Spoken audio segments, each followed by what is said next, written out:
Yosh, salut tout le monde, ici Sensit sur ton PC et bienvenue pour Programme ton jeu vidéo. Et là on est sur la suite de donc la deuxième partie consacrée aux hitbox et aux collisions.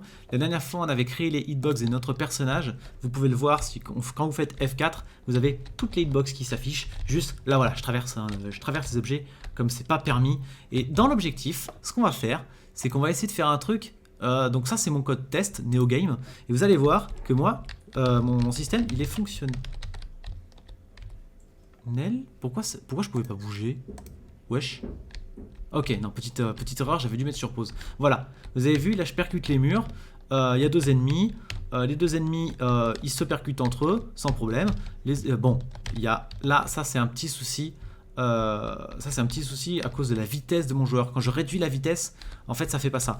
Mais voilà, dans l'idée c'est que globalement c'est quelque chose qui fonctionne assez bien, hein. Vous pouvez voir qu'ils se percutent entre eux. Ils ont tous les deux des scanners pour avoir un comportement adéquat. Et dans l'objectif, c'est ce qu'on va faire aujourd'hui. Juste voilà, comme ça je reviens sur mon jeu de base. Comme ça quand je fais play directement, ça va le lancer. Qu'est-ce que je voulais dire? Non, j'ai lu une phrase du chat et ça m'a perdu. Première chose, on va retourner dans... Je cherche. Alors, dans Detector... Dans Détection... Non, c'est ça. Dans Détection, on a totalement terminé ce qu'on avait à faire. C'est juste de la détection en termes de hitbox, pure et dure. Dans Réaction, on va avoir pas mal de choses à faire. Mais le corps, pour l'instant, de notre sujet, ça va être Detector. L'idée, ça va être de créer un système qui simplement qui détecte les objets. Plutôt que de faire une réaction, il faut d'abord détecter cette réaction. Détecter qu'il y a contact entre l'objet qui détecte et l'objet qui réagit. Donc, eh ben, ça, c'est valable à tous les tics. Donc, ça implémente l'interface iTick. Vous savez que j'adore avoir les choses qui sont bien rangées. Donc, tout simplement, on va mettre les deux petits... Enfin, le petit commentaire avec les deux slash, hein, avant et après, simplement. Voilà.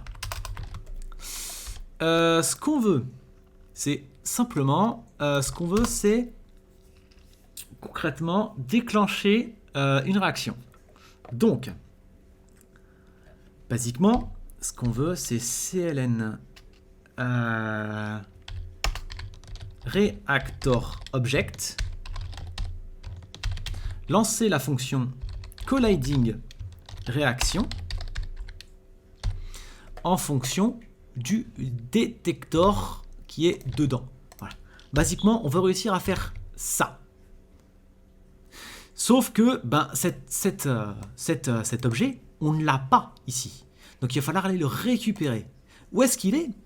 Eh bien, il est dans la liste des objets qui existent en fait. Il est dans cette liste-là. Tous les objets sont susceptibles de déclencher une réaction. Il faudra aussi, évidemment, vérifier que c'est bien le cas et qu'on le collide. Mais ça, ce sera justement l'objet d'une fonction qui vérifiera si collision il y a. Mais donc, première chose, ça va être de récupérer un objet dans la liste. Un mur est un objet contenu dans la liste des objets qui existent et qui ont un tic. Ceci étant dit, comme vous l'avez vu, j'ai implémenté l'interface iTick qui ne se lance pas toute seule. Alors, il se trouve que on a déjà une fonction qui existe concrètement, qui est startTick pour lancer la fonction. Le truc, c'est que là, ça va poser des problèmes. Ça va poser des problèmes, pourquoi? Eh bien parce qu'en fait, cet objet est créé au moment de la création d'un objet. Quand je crée un joueur, je crée le collisionneur qui lui est associé. Si jamais l'objet joueur sort de la liste, par exemple quand je suis sur l'écran titre, il se trouve que ce collisionneur, certes sa référence disparaît, donc il n'existe plus ici, mais la fonction startTick a été lancée. Et la fonction startTick, ce qu'elle fait, c'est qu'elle l'ajoute dans une liste. Donc il est indexé quelque part et il va continuer à tourner. Ce qui veut dire qu'il n'y a plus de joueurs et que pourtant la collision du joueur va continuer à se calculer, ce qui est très mauvais évidemment, c'est pas du tout ce qu'on a envie de faire. Premièrement parce que ça peut générer des bugs, et deuxièmement parce que plus il y a d'objets et de niveaux, plus ça va prendre de la mémoire. Donc voilà, c'est deux gros problèmes. On pourrait éventuellement faire une fonction, j'ai essayé à la base de faire une fonction qui vérifie si l'objet est dans la liste et de lancer seulement à partir de ce moment-là, mais ça m'avait l'air un petit peu compliqué. Donc en fait, ce qu'on va faire, c'est qu'on va déroger à notre règle d'utiliser static. On va faire une exception, en fait, tout simplement. On va dire que c'est une fonction qui, au même titre que velocity, est une fonction qui se lance dans le tick dès lors que l'objet existe. Puisque là, on a déjà une vérification de l'existence d'objets dans sa liste, puisque ça ne fait lancer velocity que pour les objets qui sont inclus dans la liste. Voilà. Tout simplement. J'aime bien, le mec il a dit un truc super compliqué et il finit par tout simplement. Non mais voilà, dans l'idée c'est que c'est la meilleure parade en fait. Surtout que la collision, ça reste une mécanique principale quand même d'un jeu vidéo. Donc on va dire, c'est pas gênant que ça soit dans l'handler plutôt que dans une commande high-tick. En vrai c'est pas très grave quoi. C'est même on va dire compréhensible. Donc ça déroge à la règle, mais c'est compréhensible. Alors on peut dire oui mais du coup Velocity aussi déroge à la règle. Pas du tout. Velocity est une fonction dans un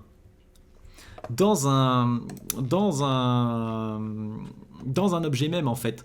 Donc ça n'a rien à voir, c'est pas du tout la même chose. Ça c'est une classe indépendante avec un objet indépendant qui implémente la fonction high-tick. Donc c'est pas du tout la même chose. Mais donc voilà, on va créer la fonction tout simplement. Ce qu'on va faire, c'est qu'on va vérifier si l'objet a une collision détection. Voilà, exactement. S'il a une collision détection,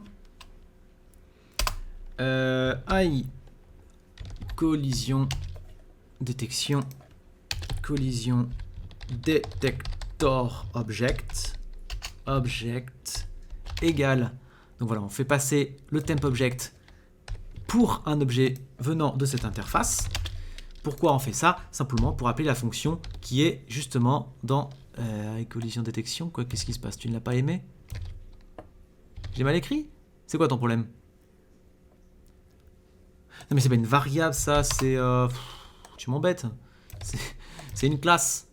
Voilà, donc pour appeler la fonction qui est ici en fait basiquement, qui est la fonction get collision detector. Puisque basiquement ce qu'on veut, c'est aller chercher cette chose. Donc cln collision detector, get collision detector. Et ce collision detector, ce qu'on veut, c'est qu'il tique. Tout simplement. Voilà. Donc là, on a terminé avec l'UnderObject. C'était juste pour cette fonction que je l'avais laissé ouvert. En principe, on peut le refermer totalement. Je le rouvrirai tout à l'heure pour un détail. Mais voilà, on a terminé. Là, la fonction tick, elle est appelée régulièrement et elle va fonctionner. Non, change pas le titre. Non, il est bon le titre de mon live là. Capic a travaillé dit. Oh, salut Capic. Donc là, on a la fonction tick qui est lancée. C'est quoi l'étape suivante? Je crois que j'ai fermé le mauvais truc, non? Non, c'est bon, j'ai fermé mon truc. Là, l'idée, c'est qu'on va aller chercher cet objet. Cet objet, il est dans la liste des handlers. Donc, c'est var list est égal à handlerObject getInstance getList, qui est une fonction qu'on avait déjà inventée. En fonction de caméra dépendant,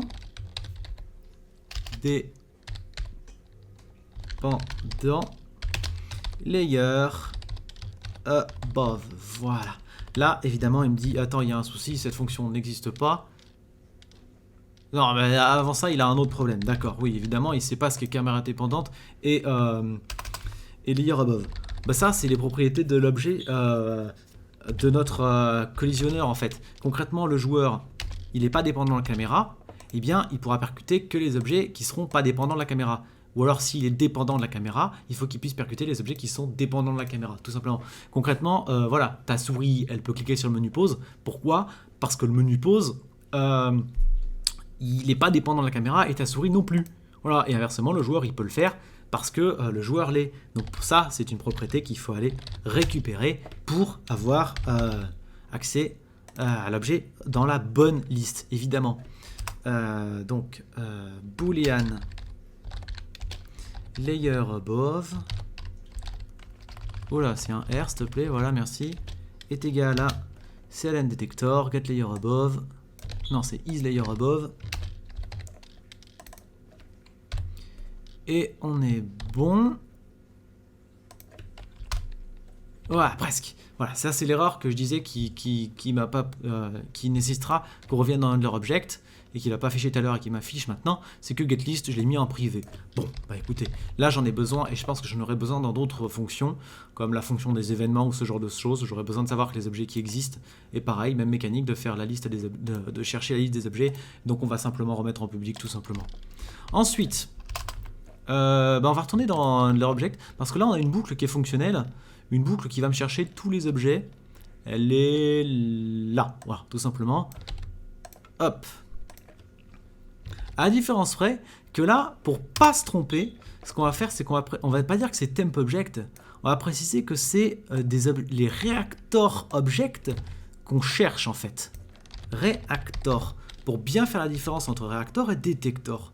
L'idée c'est que le détector, voilà, comme j'ai dit, c'est l'objet qui détecte, c'est le joueur en l'occurrence. Et c'est le joueur, il cherche parmi tous les objets qui existent, les objets contre lesquels il peut réagir, donc les murs. Et donc c'est ce qu'on cherche, c'est comme ça qu'on l'appelle. Évidemment, ça c'est une précision hyper importante, mais si on oublie de le faire, on a de très mauvaises surprises. C'est qu'il faut préciser que l'objet qu'on a trouvé dans la liste, si jamais il est égal au joueur, enfin typiquement, le joueur c'est juste un objet de détection, jamais un objet de réaction dans mon jeu. Mais voilà, les ennemis c'est des objets de détection, puisqu'il ne faut pas qu'ils percutent contre les murs, et c'est un objet de réaction, parce que quand ils se cognent entre eux, il faut que l'un se comporte comme un mur et l'autre comme un détecteur. Et donc, si jamais je ne précise pas, enfin, comme l'ennemi, il est les deux à la fois, et ben c'est à la fois une détection et une réaction. Si jamais il se détecte comme étant, quand il est détecteur et qu'il cherche un objet de réaction et qu'il se trouve dans la liste, bah, si jamais je précise pas qu'il faut qu'il fasse rien, il va se collisionner avec lui-même, en fait. Et il va avoir un comportement totalement fou, un comportement dragdoll. Et donc, eh ben voilà, ce qu'on lui dit, c'est tu oublies. Continue, ça veut dire tu me sautes. Alors, j'avais expliqué, return, ça veut dire sors de la fonction. Continue, ce que ça veut dire, c'est saute-moi un tour de boucle. Voilà. Genre, je dois aller jusqu'à 5, je fais une boucle de 1 à 5. Quand je dis égal à 3, tu me fais continue. Et ben à la fin, ça va faire 1, 2, 4, 5. Ça va sauter une valeur. Ça va faire, ok, t'es identique à toi-même. Voilà, tu me sautes ça. Tu oublies, tu fais rien. Et ensuite, on va rajouter une dernière condition. C'est ln. En fait, on va vérifier que l'objet collisionne, évidemment, le truc. Parce que là, je parle de collision, tout ça, mais à aucun moment donné, j'ai précisé qu'il y avait bien collision. Ça, dites-vous en tête que c'est un truc qui vérifie tout le temps. Le joueur vérifie tout le temps s'il est en collision avec un mur. Donc ce qu'il faut qu'il fasse, c'est que tôt ou tard, il y a une fonction qui vérifie qu'il est en collision. Il ne faut pas qu'il vérifie tous les objets, il faut qu'il vérifie si chacun des objets, il est en train de le cogner en fait. Et là, je viens de me rendre compte que j'ai fait une faute de frappe dans mon code, dans l'autre système. Voilà. Colliding. Est-ce qu'il est en train de collider cet objet? Et si il est en train de le faire, dans ce cas, tu peux aller me lancer la fonction que j'ai mis ici. Voilà. Là, le problème, c'est que, voilà, juste... c'est bon, il me l'accepte? Non, évidemment qu'il ne l'accepte pas. Il ne l'accepte pas, pourquoi? Parce qu'en fait, là, c'est un temp object, et c'est pas un objet qui dépend de high collision réaction. Parce que c'est un game object, et qu'ils ne le font pas tous. Mais en l'occurrence, on va lui dire, t'inquiète, Coco, c'en est un. Ça dépend de high collision réaction. Et quand on force ça... bah déjà ça va marcher, mais ça veut aussi dire qu'il faudra mettre une vérification dans cette fonction que c'est bien le cas, évidemment, parce que si on le fait pas, on va avoir des mauvaises surprises. En prétendant qu'une girafe est jaune, il faut s'assurer de ne pas tomber sur une girafe bleue. Enfin voilà, mais ça je l'ai déjà expliqué dans l'épisode précédent. Et là, on va appeler cette fonction, et en principe, on a quelque chose qui fonctionne à ceci près, qu'il faut créer cette fonction. Voilà. Ça, c'est la fonction qui vérifie tout simplement si collision il y a. Premier cas, c'est dans le cas où cet objet-là, il ne fait pas partie de la liste, enfin, il n'implémente pas l'interface high collision réaction. Cet objet n'a pas de réaction. Cet objet, c'est du vent, c'est du décor, c'est du sol. égale false. Voilà, si jamais ça n'est pas vrai, retourne false. Voilà. Tout simplement. Si ton objet n'a pas de comportement, tu considères que jamais tu rentres en collision avec. Tout simplement. C'est logique. Ensuite, on va vérifier un truc. On va faire un truc. On va ajouter une de nos commandes debug. Detector object instance of player. Si notre objet c'est le joueur et que une commande de debug précise qui est wall pass mode, hein, au hasard, je dis ça complètement au hasard, est activée, alors tu ne collisionnes pas. Logique. Elle sert à ça, cette commande. C'est quand même son principe. C'est que si on est en mode debug passe les murs, jamais tu percutes quoi que ce soit. Alors attention, parce qu'en fait, il va vraiment tout passer. Hein, là, il passe les ennemis, les objets, tout. Il passe tout. Là, hein. Passe muraille, c'est vraiment... t'es un fantôme. T'es un putain de fantôme, quoi. Et ensuite, dernier cas de figure, enfin, dernier cas de figure x4, puisqu'il y a les 4 directions. GetBound. Si l'objet direction, et là vous voyez, c'est là qu'on se rend compte qu'en fait c'est super pratique que j'ai fait que getBound c'était dans GameObject, parce que sinon il aurait fallu que j'aille chercher, que j'aille taper pour chaque objet si il fait partie de l'interface avec collision détection, ou si il fait partie de l'interface, ça aurait été hyper redondant. C'est beaucoup plus simple de faire getBound d'un objet en fait, parce que au pire ça me renvoie quelque chose de nul. Left, et là on a une fonction mais magique qui va faire le boulot à notre place et qu'on n'a pas besoin de créer. C'est intersect. Ça vérifie simplement si un rectangle intersecte un autre rectangle. Et là, reactor object, même logique. GetBound, j'ai pas besoin de repréciser si c'est la collision réaction. GetBound, il va aller me le chercher puisque c'est dans GameObject.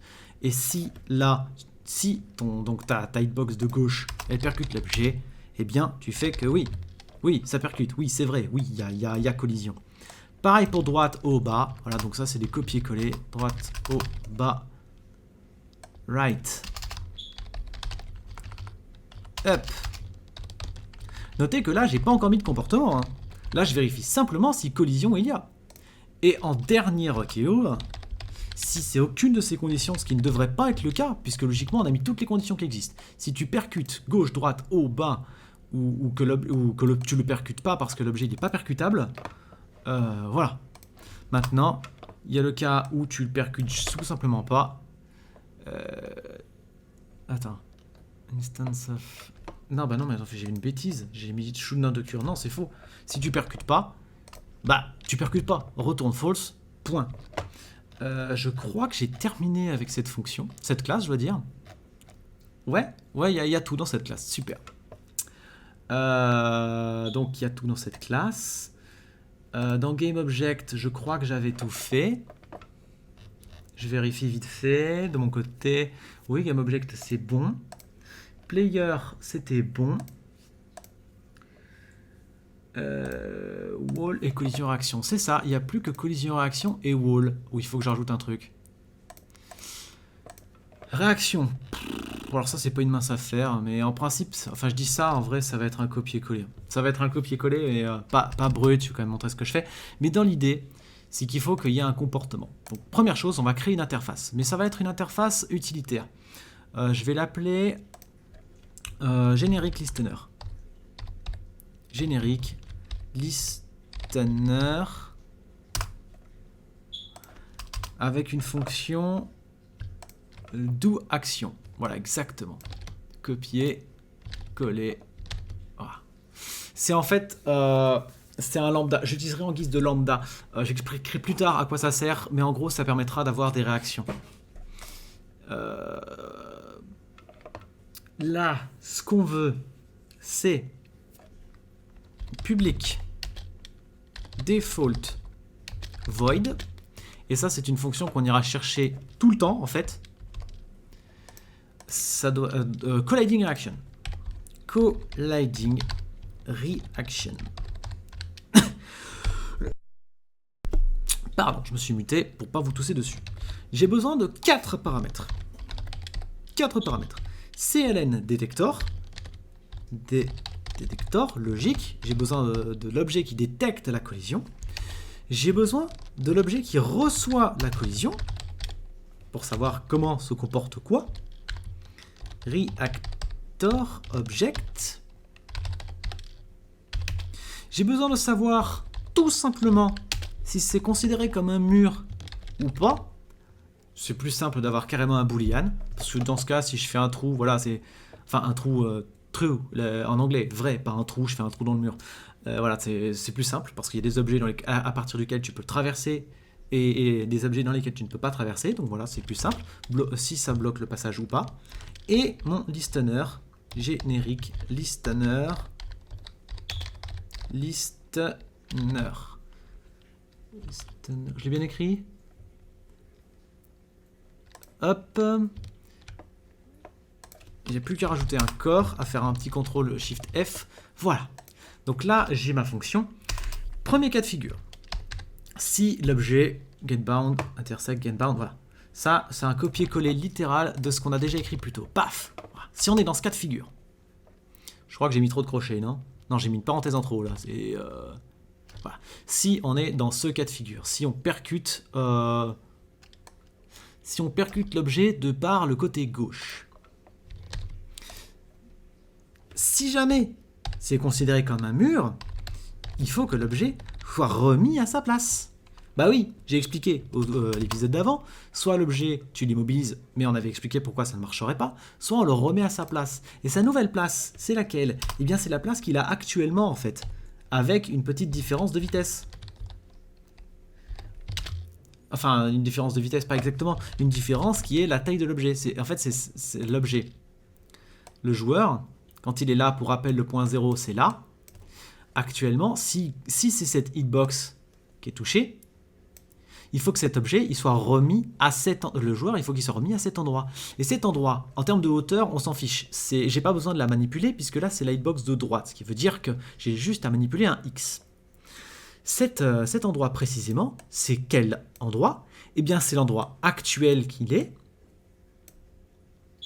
Moins, si je dis pas de bêtises. Attends, quoi?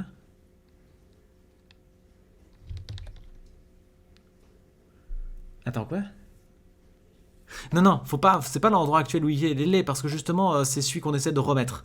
Cet endroit, en fait, c'est plus l'endroit de cet objet, donc cet emplacement, typiquement, hein, c'est toute cette abscisse, à laquelle on aura retiré cette taille, en fait. Mais du coup, j'ai l'impression d'avoir écrit n'importe quoi. Réacteur, c'est le détecteur, c'est pas le réacteur.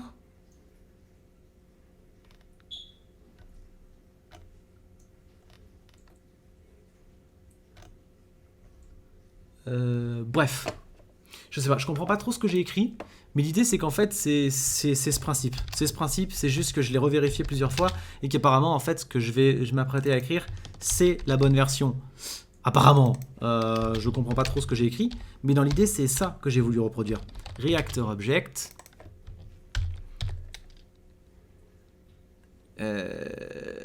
GetBound.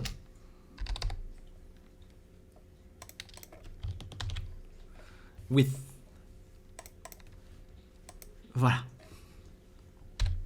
Donc si ça bloque le passage, on fait ça. Et ensuite, et là, c'est important, if listener était différent de nul, parce que si jamais il est nul, évidemment, il me plante absolument toute la fonction. Il faut donc préciser que si c'est pas nul, tu fais quelque chose. Et si c'est pas nul, on appelle le listener et on fait do action. Voilà, tout simplement. Je vais faire des copier-coller dégueulasses pour les autres, cas de figure, parce que c'est littéralement la même chose.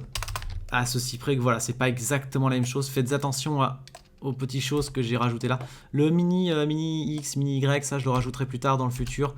J'expliquerai ce que c'est, mais ce sera sujet d'une autre vidéo, peut-être même que je le reproduirai jamais. Et donc voilà. C'est très différent, faites attention au X, attention au Y, tout ça. Et là, ça va donner un fonctionnement quasiment fonctionnel. L'idée, c'est qu'en fait, le do action, ça permet de faire quelque chose.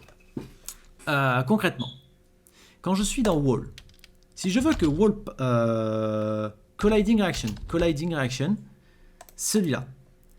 Donc le détecteur, c'est celui-là c'est clair, net et précis. On a fait la liaison grâce à collision détector. Donc c'est bon. Si je laisse détector, ce sera le joueur, ce sera l'ennemi, ce sera tous les objets qui détectent.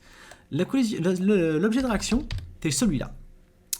Bloc pass, on va dire faux. On va dire faux, temporairement, hein, c'est pour illustrer mon propos et mes possibilités. Et là, le listener, à quoi il sert? Si je mets nul, concrètement, là, je vais juste passer à travers les murs. Si je fais trou, eh ben, je passerai pas à travers les murs. Regarde, bah, je peux vous montrer, hein, je peux vous montrer, je sais ce que je dis. Voilà, regardez, hop, là, je passe à travers le mur, va niquer ta mère. Si je fais false, pourquoi ça fait ça, sans déconner? Mais c'est quoi son problème? Attends, mais pourquoi je passe comme à travers le mur comme un fantôme? Mais qu'est-ce qui se passe? Mais c'est pas censé faire ça, hein? On est d'accord qu'il y a une hitbox? Ouais, merci. Skip. Ah, j'ai peut-être une erreur au niveau de wall pass? Non? Est-ce que j'ai fait une bêtise au niveau de wall pass? Est-ce que j'ai oublié de préciser? Bah non, c'est seulement si c'est faux, quoi. Eh non, mais c'est quoi le problème?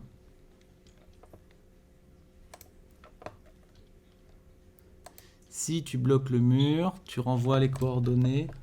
On est d'accord que ça, c'est les mêmes que celle-là?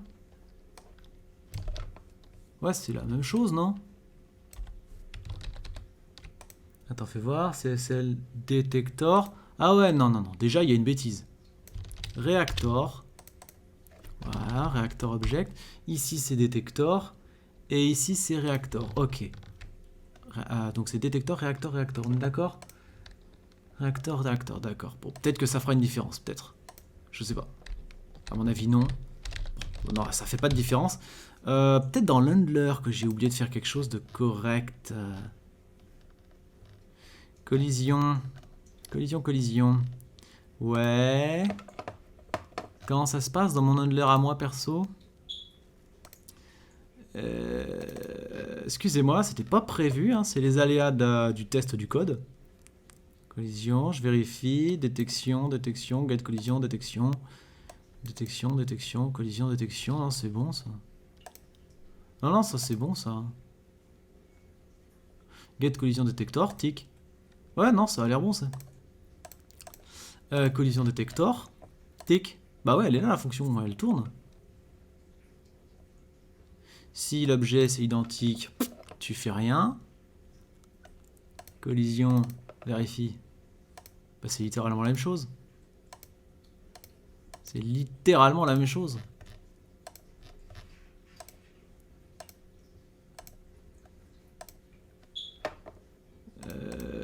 Comme ça, fais voir. Ah ouais, non, c'est pas du tout littéralement la même chose. Non, j'ai littéralement écrit de la merde sur 10 lignes. Ouais, non, non, j'ai écrit n'importe quoi. J'ai écrit n'importe quoi. N'importe quoi. Ça, c'est normal, ça. Ça, c'est normal. Ça, c'est n'importe quoi, ça. Non, c'est pas n'importe quoi.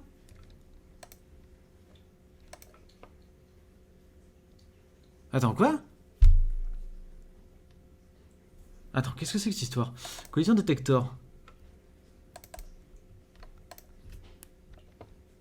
Non, non, non, c'est normal, ça. Non, non, ça, c'est normal, ça. Non, non, c'est le contraire. C'est ici que c'est n'importe quoi. Bah oui, c'est le détecteur qui vérifie la hitbox, quand même. On n'est pas fou. Bah oui, évidemment. Enfin, Florian, fais attention. Ok, là, c'est bon. Non, mais sans déconner, quoi. Ok, ellipse. Ah, bah non, non, non, bah oui. Non, c'est bon, c'est bon, c'est bon, c'est bon. Ok. Non, c'est juste que j'avais oublié de remettre sur trou. Voilà. C'était un truc bête. Donc oui, l'erreur que j'ai faite avant, elle était vraie. Mais l'erreur supplémentaire, c'est que j'ai oublié de remettre sur trou. Ok. Ok, on en est revenu. Concrètement, si je fais false, là, ce qui va passer, c'est que je vais simplement passer à travers le mur. À quoi sert le listener? Eh bien, en fait, il sert à rajouter une fonction, une action, quelque chose. Par exemple, si je mets des crochets... non, ça va pas marcher. En fait, c'est un lambda. C'est-à-dire qu'il faut que je mette ça avec une flèche et un comportement. Si j'ai qu'une ligne, je mettrai une ligne avec ma fonction et tout ça. Si j'ai toute une chaîne de fonctions, ce que je peux faire, c'est que je peux mettre des crochets comme ceci. Et à l'intérieur des crochets, je mets tout ce que je veux. Par exemple, StopTick, qui est une fonction un petit peu violente, ou plutôt StopRender. Voilà. On va mettre StopRender, ça veut dire que dès lors que je percute un mur, il va arrêter de rendre. Et il y a pas une fonction qui fait arrêter un objet. Stop. Voilà. Stop. Voilà, tout simplement. Stop est une fonction qui arrête l'objet comme s'il avait disparu. Et donc dès que je percute le mur, paf, paf. Voilà. Ça peut être comme des points. Hein, je peux faire player add 500 points. Voilà, 500. Ce genre de choses. Donc voilà, l'idée c'est qu'en fait, d'avoir un listener, ça permet de coder un comportement. Tout simplement. Et ça, c'est magique de pouvoir faire un truc pareil. C'est vraiment magique. Dernière chose, on va juste rajouter une fonction qui va nous faciliter la vie. Cette vidéo est bien assez longue. J'ai presque envie de faire un copier-coller. Mais non, on va pas le faire. On va le faire à la main. Voilà, elle est petite, de toute façon, elle est petite. Voilà, elle va me prendre quoi, 40 secondes. Block path. Tout simplement parce qu'il y a pas mal d'objets qui ont une fonction équivalente à un mur en fait. Et qui font littéralement ce que je viens d'écrire en fait. À savoir true. Voilà, ça. Voilà. Donc ça c'est hop. Avec en termes de caractéristiques, on prend juste les deux objets, le détecteur et le receveur. Voilà. Ce qu'on dit c'est détecteur, receveur. Et on fait CTRL F. Voilà. Ce qui fait que pour le mur, simplement, quand la interaction, c'est pour tous qui auront un listener un petit peu compliqué ou des fonctions. Et dès lors qu'un objet sera simplement un mur, je vais appeler la fonction blockPath.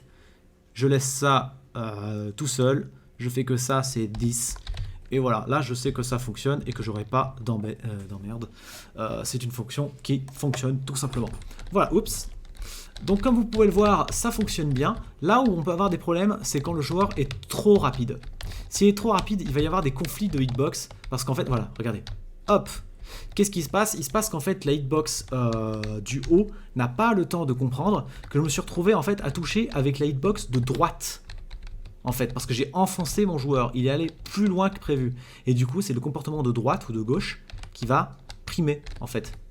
Là où ça devrait être la hitbox de haut. Donc voilà, il faut faire un petit attention aux vitesses. Pour arranger ça, ce que vous pouvez faire, c'est soit réduire la vitesse, soit diminuer encore la taille des hitbox pour plus avoir ce genre de problème. Il se trouve que moi, à ma vitesse actuelle, je sais que ces hitbox ne posent aucun problème.